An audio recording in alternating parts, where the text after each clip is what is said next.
సంపాదించారని తెలిసి చాలా విచారించాను. ఒక 10 రోజుల కిందటే వారు నేను కలిసినప్పుడు ఆరోగ్యం కొంత దెబ్బతిన్నది, కానీ కోలుకుంటున్నానని చెప్పి చెప్పడం జరిగింది. ఇంతలోనే ఇలాంటి వార్త వినాల్సి రావడం చాలా దురదృష్టకరం. శ్రీ రామానాయుడు గారు తెలుగు చలనచిత్ర పరిశ్రమకు, నిర్మాతలకు పెద్ద బాల శిక్ష లాంటి వాడు.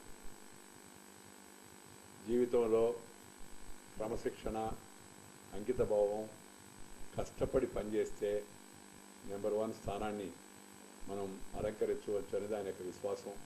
దాన్ని ఆచరించి చూపించినట్టు యొక్క మంచి మనిషి రామానాయుడు గారు.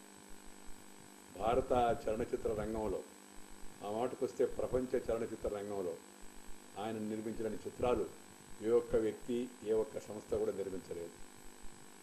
భారతదేశంలో ఉన్న యొక్క అన్ని భాషల్లో సినిమాలు నిర్మించినట్టు యొక్క ఏకైక నిర్మాత ఆయన కావడం మన తెలుగు వారందరికీ గర్వకారణం.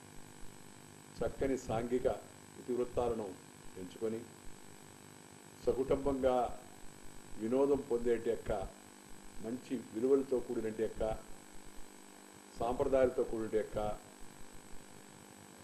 వినోదాన్ని ప్రజలకు ఆయన అందించాడు. ప్రజల యొక్క మనసుల్లో చిరస్థాయిగా ఉండిపోతాడు. అనేక మంది హీరోలను, అనేక మంది హీరోయిన్లను, అనేక మంది దర్శకులను, అనేక మంది సంగీత దర్శకులను, ఇలా అనేక మందిని ఆయన ప్రోత్సహించి వెన్నుదట్టి మొదటి అవకాశం ఇచ్చి చలనచిత్ర రంగానికి పరిచయం చేశాడు.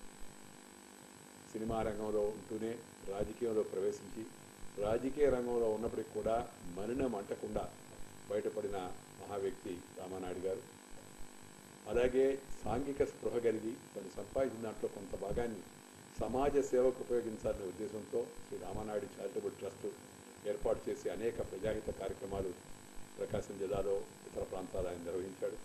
స్వయంగా మా సొంత ఊరిలో రామానాయుడు ఆడిటోరియం అనే దాన్ని ఏర్పాటు చేసి గ్రామీణ ప్రజలకు వినోదాన్ని, విజ్ఞానాన్ని అందించే యొక్క ఆడియో విజువల్ ఫిలిమ్స్ వేయడానికి కూడా ఒక వేదికను ఆయన ఏర్పాటు చేసి స్వయంగా ఆయన వచ్చి ప్రారంభోత్సవ కార్యక్రమంలో పాల్గొన్నారు. అలాంటి మంచి వ్యక్తి, తెలుగు ప్రజలందరూ గర్వించదగిన యొక్క నిర్మాత మనందరికీ దూరంగా వెళ్ళిపోవడం చాలా విచారకరం. వారి కుటుంబంతో నాకు సన్నిహితమైన యొక్క స్నేహితం ఉంది, అనుబంధం ఉంది.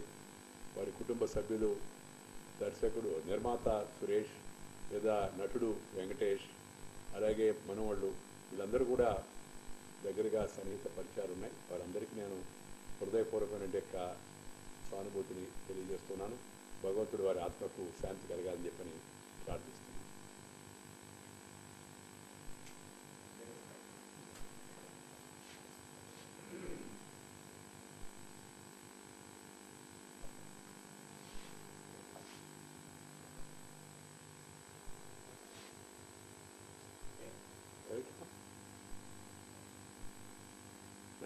ప్రపంచంలో ఇంగ్లీష్